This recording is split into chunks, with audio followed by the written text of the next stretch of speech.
ஓம் சாய்ராம், ஜெய் சாய்ராம். என் அன்பின் சாய் குடும்ப உறவுகளே, உன் பிரார்த்தனைகள் கேட்கப்பட்டது. உனக்கான வெற்றி தீபத்தை நான் ஏற்றிவிட்டேன் குழந்தையே.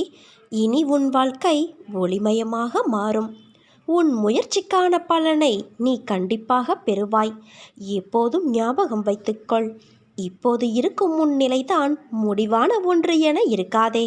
இதைவிட மிக சிறந்தது உன்னை நோக்கி வர காத்திருக்கிறது.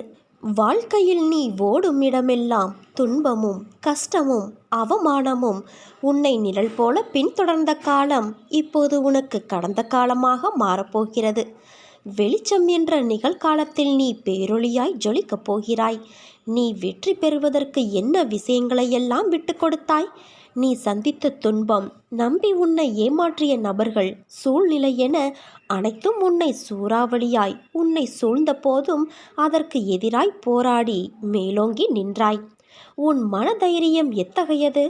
மற்றவரின் பேச்சுக்கள் உன்னை அம்பு போன்று காயப்படுத்தினாலும் எழுந்து நின்ற நீ நிச்சயம் வெற்றிக்கு பெயர் கொண்ட ஆத்மாதான். உன்னை வளரவிடக்கூடாது என நினைத்தவர்கள் முன்னிலையில் விருட்சமாக வளர்ந்து நிற்கப் போகிறாய்.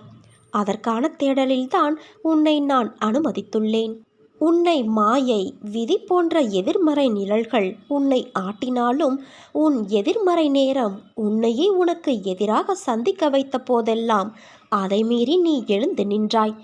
என்ன கம்பீரம் என் பிள்ளைக்கு என்று நான் பூரிப்படைந்தேன். தேடிய விஷயங்கள் உனக்கு பதிலளித்ததா? அதனால் உன் மனம் அமைதியடைந்ததா என்று யோசித்து பார்த்தாயா? என்றைக்கும் ஒன்றை புரிந்து கொள். உன் சுழற்சியான எண்ணங்கள்தான் உன் நிம்மதி தொலைவதற்கான எதிரி. அதனால் நீ எதற்கும் அஞ்சாதே. மனதளவில் நொறுங்கி போயிருக்கிறாய் என்பதை உன் சாய் தேவா நான் அறிவேன். நிச்சயம் உனக்கான விடியும் காலம் வரும். உன்னோடு உன் சாய் தேவா நான் இருக்கிறேனே. அதனால் நீ எதற்கும் பயப்படாதே, கலங்காதே. உன்னில் நிச்சயம் வெற்றி என்ற தீபத்தை நான் ஏற்றுவேன். நீ உன்னில் பார்க்கும் அனைத்துமாய் அகிலத்தின் ரூபமாய் இருப்பேன். நீ என் உயிரான குழந்தை. நீதான் எனக்கு உலகம். உன்னை முதுகில் குத்துபவர்களைக் கண்டு நீ வேதனை கொள்ளாதே. போர்க்களத்தில் புறமுதுகை காட்டுபவர்கள் வீரமானவர்கள் அல்ல. அவர்களின் கோழைத்தனம்தான் அவர்களை வீழ்த்தும். முதலில் உன் மனதை நீ ஒருநிலைப்படுத்து. மனதில் அமைதியில்லாமல் நீ எதை செய்தாலும் அது சிறப்படையாது.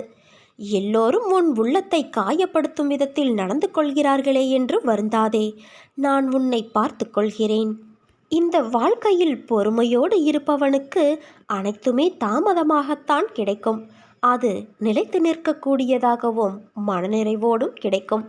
அது அனைவரும் வியக்கத்தக்கதாக இருக்கும். நீ நம்பிக்கையோடு இரு, நல்லதே நடக்கும்.